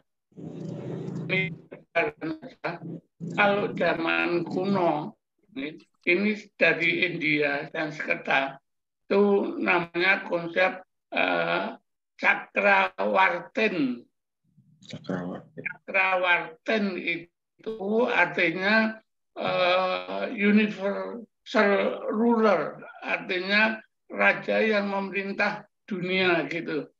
Jadi ini konsep ini kemudian oleh Kertanegara itu lambang-lambangnya itu ada 7 yang disebut Sabdaratna. 7 itu antara lain Stri, ya, kuda, aswa, kemudian permaisuri tadi sudah, terus cakra, kemudian terus ya nggak lupa ini ya. Nah itu penyandang untuk penguasa dunia. Nah pertanyaan saya itu berkaitan dengan ini bagaimana hubungannya dengan keris. Ya. Karena keris tadi ada konsep nyokro wartin itu sunahnya, bukan nyokro wartin, warti itu. Matur nuwun. Matur nuwun. Matur nuwun Profesor Timbul. Jadi ada 2 pertanyaan untuk sesi kedua ini. Yang pertama dari Pak Eko, bagaimana cara untuk merangkul generasi muda supaya bisa mengenal dan mencintai keris gitu ya, karena di Jogja khususnya di Bantul ini masih belum, sudah dicoba tetapi masih belum sesuai dengan harapan. Bagaimana caranya kita bicarakan bersama. Kemudian yang kedua dari Profesor Timbul mengenai nyokol weti, itu hubungannya dengan keris itu apa, karena konsepnya itu seperti cokro watin ya, penguasa dunia. Iya, monggo Mas Taufik, silahkan ditanggapi. Silahkan. Kagem Pak Nugroho Eko. Jadi saya sebenarnya sudah cukup lama. Dulu partner saya itu adalah ada teman muda di daerah Mangkuyudan itu, kebetulan dulu sering ngobrol dengan saya. Nah ini sebenarnya permasalahan yang kita hadapi itu kalau mau dibilang mudah itu ya mudah, kalau dibilang sulit itu ya sulit. Karena begini, kita itu selalu baik itu di wayang atau di batik, tidak di wayang pada awal-awal itu saya pernah mengalami bahwa setiap orang itu akhirnya membawa wayang di depan kelas. Terus ini namanya adalah Werkudara itu begini. Oh ini namanya Arjuna. Itu mereka akhirnya bosan. Anak kecil-kecil itu SMP remaja itu, nah ini buat apa seperti ini kan, seperti itu. Ini media yang pada saat itu ya mungkin efektif, tapi efektivitasnya itu sangat kecil. Karena apa? Karena kita tidak membangun dari awal nilai-nilainya dulu. Tapi kita langsung menyodori itu tanpa didudukke nilainya. Misalkan seperti ini, di kasusnya di wayang ya, pada saat itu. Tentang dalang anak. Dalang anak itu kan sebenarnya dalang dewasa yang dilakukan oleh anak-anak. Jadi kriteria penilaiannya adalah kriteria penilaian orang dewasa. Piye suluke, tapi yang dibawakan pun juga cerita-cerita dewasa seperti itu. Sehingga pada saat itu ketika kita misalkan perhelatan lomba dalang anak, ceritanya Gathotkaca gugur. Ya itu boleh-boleh saja, tetapi kan apakah tidak ada cerita yang lain yang misalkan lebih dekat erat dengan kaitannya dengan anak, tentang karakter, tentang budi pekerti, katakanlah seperti itu. Nah ini sebenarnya biasanya adalah salah-salah konsep. Nah kalau di keris itu ketika saya bicara dengan teman-teman muda, itu kenapa kita tidak menggunakan teknologi? Anak-anak muda sekarang itu selalu, remaja saja sudah pegang HP. Di HP itu ada banyak aplikasi, kan seperti itu. Ada AR misalkan, augmented reality misalkan seperti itu. Terus kemudian ada, saya dulu pernah mencoba membuat animasi tentang keris misalkan. Ketika ditutul itu terus kemudian dia keluar bagiannya, kemudian bagian itu akhirnya dikasih nama. Oh ini namanya gereneng, oh ini namanya pijetan, oh ini namanya wilah, oh ini namanya gonjo. Itu tinggal dipencet gitu, dia sudah keluar seperti itu. Nah itu salah satu cara. Terus kemudian yang perlu kita ketahui, ketika sasarannya adalah anak-anak, ya kita harus berpikir seperti anak-anak. Anak-anak itu pikirannya seperti apa? Seperti imajinasinya mereka harus muncul. Daya kreatifnya mereka harus muncul juga. Oleh karena itu, cerita-cerita, dongeng-dongeng tentang keris, tentang Nogososro misalkan, yang di tempat di tengah laut, seperti itu dimunculkan kembali itu tidak apa-apa. Karena apa itu lekat dengan dunia imajinasi mereka gitu. Nah, jangan sampai ini dibumbui oleh mistik-mistik dulu kan seperti itu. Ini kan sebenarnya kisah cerita tentang keris. Ini sama seperti kita kalau kita melihat anak-anak muda Jepang ketika mereka dikenalkan dengan misalkan konsep samurai, ada terus Ninja Hattori, ada kartun-kartun yang macam-macam itu. Bahkan terus kemudian ada cerita-cerita tentang kepahlawanan, itu bisa dimasukkan di situ. Nah, ini kita misalkan keris di komike itu kan belum pernah ada komik keris. Nah, sekarang memang kita ya karena keterbatasan gitu kan. Saya sendiri juga ada teman-teman yang memang membuat cerita-cerita tentang itu, komik keris misalkan. Itu kalau dibaca oleh remaja ya menarik. Tapi kalau kita jelaskan keris di depan kelas begini begitu, mereka pasti akan ngantuk. Nah, itu jadi sehingga biasanya kita harus mencari media yang paling efektif. Misalkan tadi ada Mas Dikap bilang bahwa ada game. Nah, game misalkan Mobile Legends. Mobile Legends itu ada yang menggunakan karakter Ratu Pantai Selatan misalkan. Dengan kesaktiannya tertentu misalkan. Itu kan bisa dimunculkan di situ. Jadi ada banyak media sebenarnya. Saat ini ada AR, Augmented Reality. Terus kemudian tadi sudah sempat ada teman saya Jakarta ngirim, Mas Ki ono kersi iso tinggal AR saiki misalkan seperti itu. Itu menarik. Terus kemudian pernah sekali waktu saya diajak sama teman saya yang teman Mangkuyudan itu bilang begini dia, Mas, aku menemukan aplikasi yang baru yang keren. Apa itu? Aplikasinya adalah pengukur tingkat radioaktif misalkan. Nah, saat itu saya install, terus kemudian saya tempelkan ke bilah keris itu, ternyata dia mampu menunjukkan angka tertentu misalkan. Nah, ini kalau misalkan diadopsi oleh anak-anak kan menarik loh. Ono radioaktifnya misalkan. Nah, kita harus berimajinasi. Nah, kita itu yang paling memang kurang itu adalah imajinasi terhadap anak-anak muda. Sehingga konsep-konsep yang rumit itu jangan diturunkan dulu. Dia bertahap. Misalkan untuk saat ini misalkan saya sedang ada membuat buku pengenalan keris untuk anak-anak misalkan seperti itu ya diperkenalkan tentang hal-hal yang secara tampilan itu juga mudah dicerna, mudah dilihat. Terus kemudian menonjolkan sisi-sisi visualisasi yang menarik, yang lucu, yang mudah diingat. Terus kemudian sambil belajar aksara Jawa misalkan. Ini menjadi metode-metode penting. Ketika langsung kita kenalkan pada anak-anak ini adalah keris berdapur Nogososro misalkan seperti itu, mereka akan bingung. Wah, ini mau apa ya Nogososro itu?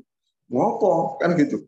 Pasti akan seperti itu. Sehingga kita jadi coba misalkan kalau Nogososro itu dikemas dalam bentuk komik.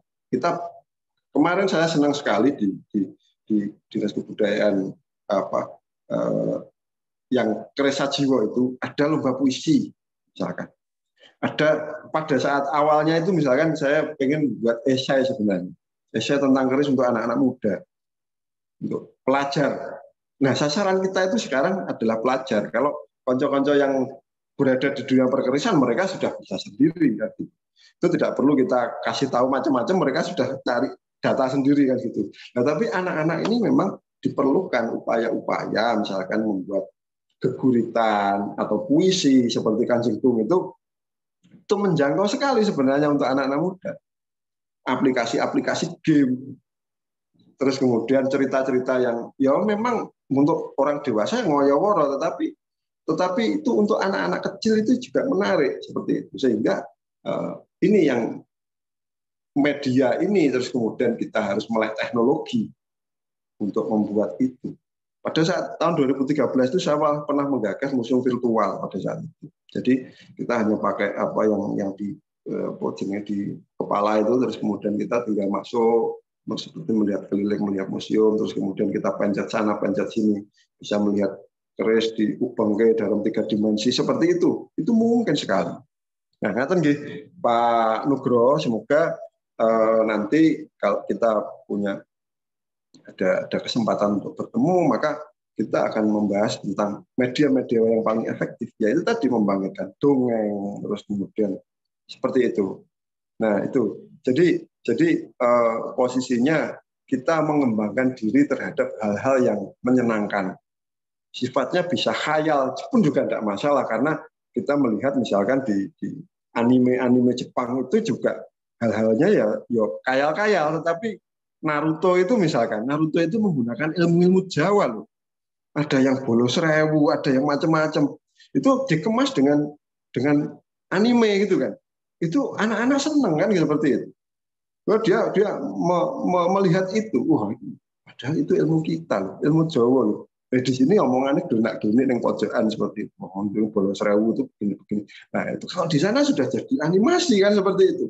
Nah, ini sebenarnya kita membutuhkan teman-teman yang baru. Makanya saya dengan Dinas Kebudayaan pada saat saya di Sekber itu juga mari kita menggandeng teman-teman yang baru, yang masih muda-muda, yang ahli animasi untuk membuat hal-hal yang baru. Ngaten, itu Pak Nugroho. Lalu untuk yang Profesor Timbul, silakan Mas Taufik. Nah, ini memang agak berat. Jadi sebenarnya di sini yang apa jenis yang teman ngobrol saya itu ya Mas Tejo Bagus itu jadi sebenarnya ini bisa tapi ya enggak apa-apa, ini dari awal yang saya ketahui bahwasanya ketika kita membaca tentang Babad Giyanti misalkan, terus kemudian kita membaca cerita tentang Babad Pajang misalkan, terus kemudian Babad Penambangan, terus kemudian ada cerita-cerita yang lain itu selalu mensimbolisasikan keris itu menjadi salah satu piranti atau salah satu simbolisasi dari kekuasaan. Sehingga konsep-konsep di situ, kenapa kok misalkan keris Hamengkubuwono misalkan kemudian itu punya keris Joko Piturun misalkan, kan Kyai Joko Piturun, kan Kyai Ageng seperti itu pasti dia memiliki korelasi dengan konsep-konsep kekuasaan tadi atau kepemimpinan tadi. Memang di sini dilihat bahwasannya konsep Anyakrowati itu adalah konsep yang raja yang menguasai dunia, tidak hanya dunia manusia, tapi dunia yang lain juga dikuasai.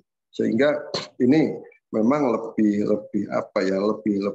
ke wilayah-wilayah yang lebih sublim, lebih rumit. Nah, seperti itu. Tetapi paling tidak kita bisa melihat bahwasanya setiap raja menengan atau bertahta itu pasti akan diikuti oleh keris, sebilah keris tertentu. Kalau di Jawa ya, entah itu mungkin di luar Jawa juga ada yang seperti itu. Sehingga konsep ini menjadi penting. Nah, di situ tadi saya sampaikan bahwa kenapa kok kerisnya biasanya jala. Kalau di Keraton Yogyakarta pun kalau tidak salah, saya juga belum pernah melihat, itu dapurnya adalah jala. Kemudian kenapa jala? Ya tadi saya sampaikan bahwa ada ulo-ulo nih, ada ulo-ulo itu ada tulang punggungnya di situ, sehingga di situ itu mungkin bisa jadi bahwa ulo-ulo itu memiliki arti yang penting bagi masyarakat kita, bagi pelaku-pelaku spiritual terutama, sehingga di situ konsep itu bisa jadi berhubungan dengan konsep-konsep Anyakrowati. Nah, di situ biasanya memang ini hubungan-hubungan itu sering tidak tampak atau sering sekali disamun. Nah, kalau di Jawa itu semakin lugas orang itu berbicara tentang sebuah konsep, maka dia dianggap semakin belum sarjono atau belum jowo seperti itu. Ketika dia sudah mulai menggunakan sinamun samudono tadi, maka dia sudah memiliki derajat tertentu. Sehingga di sini yang paling sering kita dapatkan adalah ketika kita membaca tentang misalkan entah babat, entah karya sastra yang lain ya, yang ditulis Mangku Warsito, misalkan Joko Joyoboyo. Itu seolah-olah, wah sejarah Jawa kok dikarang koyong ini toh kan gitu. Kalau kita membaca babat Tanah Jawa, wah ini kok koyong ini loh. Ini nggak ada peristiwa apa, nggak ada periode waktunya dan macam-macam. Kita lupa bahwa itu sebenarnya adalah sinamun. Itu adalah sanepan, itu adalah bisa jadi pralambang, bisa jadi apa jeneng itu sandi, bisa jadi itu sasmito tertentu. Sehingga ketika kita membandingkan gaproke antara babat dengan sejarah, ya pasti tidak akan gathuk. Pasti akan bentrok. Iki ora cocok iki waktune dan begini. Nah, yang dipentingkan bagi nenek moyang kita, maksudnya orang Jawa pada masa lalu di Mataram terutama ya Mataram Islam. Itu konsepnya, bukan periodisasi waktunya. Sehingga di sini konsepnya tentang apa? Lah itu yang paling penting di sini. Sehingga kita tidak merasa bahwa ini keliru, ini benar, sudah lepas di itu. Tapi kita sudah masuk pada konsep-konsep tadi. Sehingga biasanya di babat-babat itu dicantumkan memang bahwa keris ini sang rojo misalkan mendapatkan keris ini dan kemudian dia memiliki keberanian atau memiliki wahyu dalam tanda kutip untuk menjadi raja. Nah ini yang realitas yang didapatkan, sehingga pada saat ini ya banyak sekali sisi efek penyimpangannya juga ada, bahwasanya ketika sekarang ini orang ingin jadi pemimpin maka dia mencari keris seperti itu ya menyimpang, tapi menyimpang yang baik dulu. Artinya ya industri perkerisan juga akan berjalan seperti itu, meskipun itu harus dikandani dengan tahapan-tahapan tadi, pemahaman yang benar terhadap keris. Sehingga ketika dia dilarang tidak jadi caleg, dia tidak menyalahkan kerisnya. Wah, keris kurang mandi, gini. Nah, seperti itu. Nah, ini yang menjadi penting. Ngaten mau timbul. Mugi-mugi saged Terima kasih Mas Taufik. Ini saya buka sesi, mohon maaf saya minta izin Pak Tony Yunus karena waktunya terbatas ya. Ini saya buka sesi terakhir tapi singkat saja. Silakan, monggo Pak Wiro. Matur nuwun, langsung saja. Terima kasih. Ada dua tadi mengenai adiluhung dan juga konsep pengenalan keris kepada anak-anak, terutama di sektor pendidikan. Adiluhung. Saya melihat bahwa adiluhung adalah proses penciptaan sebetulnya ya. Apapun penciptaan artinya adalah mencipta dari sesuatu yang tidak ada menjadi ada. Tetapi dilakukan oleh seseorang yang sudah ada pada tahap tertentu, pada tahap keluhuran tertentu. Sehingga hasil ciptaan itu mengandung sesuatu nilai yang sangat lengkap dan sesuai dengan kaidah-kaidah spesialisasi. Itu mungkin penciptaan.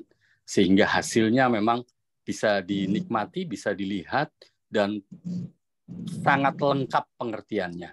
Contohnya misalnya adalah yang baru kemarin salah satu aktor wayang kulit yang menggambarkan cacing misalnya begitu ya. Saya kurang jelas namanya, saya tidak ingat. Tetapi memang pernah dibuktikan bahwa cacing itu lalu dilihat melalui mikroskop binokuler tertentu, wajahnya persis dengan wayang itu. Jadi bagaimana leluhur kita menciptakan gambar wayang cacing, tapi persis dengan wajah cacing. Kita nggak pernah tahu wajah cacing seperti apa. Tetapi itu proses penciptaan. Lalu yang kedua mengenai pengenalan keris. Saya sempat terkejut memang dari tadi juga pada pendidikan Jepang. Saya sempat terkejut saat membawa keris ke satu rumah dan anaknya itu memang sekolah di kedutaan Jepang, di sekolah Jepang. Dan waktu saya tanya, kamu tahu ini apa? Masih SMP anak itu. Kamu tahu ini apa? Oh, saya tahu, Pak. Itu apa? Oh, itu keris. Keris itu apa menurutmu? Oh, itu adalah kebudayaan dari Jawa, dan itu adalah senjata dan kebanggaan dari orang Jawa, dan mereka sangat kenal sekali. Maka ini sangat mengejutkan bahwa pendidikan anak-anak Jepang justru diperkenalkan mengenai keris, tetapi tidak pada anak-anak kita. Mungkin itu saja Mas Wahyu, monggo matur nuwun. Matur nuwun sangat Pak Wiro. Mas Wiro ini tadi beliau hanya menambahkan bahwa adiluhung itu ya tentang penciptaan. Jadi tadi ini sudah kita tahu semua bahwa terus kemudian pasti akan lengkap, nilai hasil adiluhung ini pasti akan lengkap. Tapi yang menarik ini malah justru di pendidikan keris ini. Sama seperti yang pernah dilakukan oleh di sini juga ada Mas Tejo Bagus. Beliau sempat membuat jenis workshop untuk anak-anak di Taiwan pada saat itu. Workshop gambar keris dan memotong keris menjadi ada bentuk nogososro, ada macam-macam, terus kemudian diwarnai dengan krayon. Nah, seperti itu sebenarnya di luar negeri itu biasa sekali. Terus kemudian pengenalan itu memang diperkenalkan di anak-anak dengan dunianya gitu loh. Jadi yang biasanya jadi masalah itu adalah kita nilai keris yang rumit itu tidak bisa disederhanakan. Sehingga ketika digelontorkan kepada anak muda, dikai konsep yang sulit itu jadi akhirnya malah mental seperti itu. Sehingga pada saat itu, karena saya juga bergerak di wayang, terus kemudian bergerak di keris juga, saya mengambil model-model wayang saja. Misalkan sekarang Pak Wayang Kancil misalkan, yang pernah saya ampu di situ. Wayang Kancilnya Pak Lejar. Pak Lejar itu banyak memiliki murid-murid dari Inggris, dari Amerika, dari macam-macam, dari Jepang sekarang juga. Cucunya di Jepang. Nah, di wayang kancil itu kan setiap orang pasti bisa melihat, oh ini wayang gajah. Itu berbeda ketika kita membawa Werkudara misalkan. Oke, Werkudara piye? Orang-orang asing akan bingung melihat Werkudara. Tapi ketika orang-orang asing melihat wayang gajah, wayang kewan-kewan itu akan mudah. Sehingga kita ini perlu jembatan tertentu untuk menurunkan informasi itu dulu, jangan yang rumit-rumit dulu, yang sederhana dulu. Nah, ini bisa dilakukan sebenarnya ketika kita membuat cerita, terus kemudian dia dengan dibumbui dengan nilai-nilai tertentu, itu menjadi menarik sehingga kita tidak membosankan ketika kita membawakan keris ini seperti itu. Saya kira saya sangat sepakat dengan Pak Wiro tadi bahwasanya betul di Jepang, terus kemudian di Jerman, mungkin di negara-negara yang lain, di Taiwan seperti yang Mas Tejo Bagus lakukan, itu malah dikenal di sana keris itu, karena dekat dengan anak-anak gitu loh. Gaya krayon, terus kemudian jangan bicara tentang pakem dulu. Kalau anak kecil dikai pakem itu langsung cepat mereka. Waduh, angel banget ini. Akhirnya mereka tidak mau lagi kan seperti itu. Sehingga kita harus lebih luas dalam mengelola ini. Sehingga kita harus bisa menyederhanakan dulu. Sebenarnya iki opo seperti itu. Jadi ketika dapur-dapur keris itu sulit dipahami, maka ya kita mengenalkan cerita-ceritanya dulu. Seperti itu. Itu lebih mudah. Nah, terus kemudian ada misalkan kita harus kampanye ke sekolah-sekolah. Ya tadi metodenya jangan membawa keris seperti itu, jangan. Tetapi kita kasih animasi saja. Atau kita kasih cerita saja, dongeng tentang keris misalkan, itu akan menjadi lebih efektif. Nah itu ngaten-ngaten gitu. Karena memang saya sendiri memahami bahwa gini Mas, ada satu hal. Dulu itu wayang kancil ya, kasusnya wayang kancil di Jogja itu malah nggak banyak dikenal. Saya pada saat itu menawarkan wayang kancil gratis ke beberapa SD di Jogja itu nggak diterima. Ora Mas, ora sah wae kan gitu. Tapi memang kalau kita melihat teman-teman di Jerman misalkan, itu sudah jadi ya Mas. Teman-teman di Jerman bilang bahwa itu ada di sekolah dasar itu ada mata pelajaran itu. Di Inggris juga Mbak Sarah itu juga sama. Dia di sini juga bisa kok masuk ke ekskul misalkan. Itu biasa itu. Tapi biasanya memang ya itu kita asing di negeri kita sendiri. Matur nuwun. Ini waktunya juga sudah cukup malam, Mas. Matur nuwun Mas Taufik. Ini bagaimana Pak Tony Yunus? Ini mohon maaf untuk Mas Tejo Bagus. Karena waktunya terbatas, kita tidak bisa memberikan kesempatan berikutnya. Kemudian yang tadi, Bapak yang nomornya tadi, mohon maaf karena waktunya terbatas, jadi terpaksa kita ditunda, dipending untuk yang akan datang ya pertanyaannya. Jadi tidak banyak yang bisa kita simpulkan, hanya memang untuk bicara keindahan itu tidak bisa seperti cinta yang cinta karena pandangan pertama kemudian langsung seneng gitu ya, langsung tahu bahwa keris itu indah, ternyata tidak seperti itu. Jadi keindahan itu perlu proses. Kita bisa memahami keris dengan indah itu perlu proses yang tadi disampaikan, melihat visualisasinya dulu, kemudian ada sensasi emosi di situ, kemudian ada internalisasi penjiwaan, berikut harapan, dan terakhir simbolisasi nilai adikodrati. Jadi itu merupakan suatu proses. Dan sekali lagi, ngelmu itu kudu nganggo laku. Jadi itu kira-kira kesimpulannya. Saya serahkan kembali kepada Pak Tony Yunus. Dan kalau ada hal-hal yang tidak berkenan, saya sebagai hostnya nyuwun pangapunten. Salam budaya, Rahayu. Monggo Pak Tony Yunus. Pak Tony. Cukup ramai ini tadi. Pertanyaan-pertanyaannya juga cukup ini ya. Jadi keindahan pada konsep konvensional memang sering terkait dengan aspek formal atau aturan estetika pakem. Atau mungkin yang tadi Mas Tejo bilang yaitu masuk dalam satu keindahan intersubjektif. Ya. Keindahan sejati terletak pada kemampuan seniman mengekspresikan elemen seni. Ya, elemen seni itu garis, bentuk, warna, juga tekstur ya. Tekstur itu penting itu. Pamornya keras itu ya. Nah, ditampilkan untuk menyentuh hati dan bagaimana menyampaikan pesan moral dan emosional dari si seniman tadi. Nah, saya kira acara ini cukup menarik ya. Jadi tadi ada satu kesimpulan yang saya tangkap yaitu bahwa keindahan intersubjektif itu merujuk pada gagasan bahwa meskipun keindahan dianggap subjektif individu, ada elemen-elemen atau standar yang dapat diterima secara bersama-sama.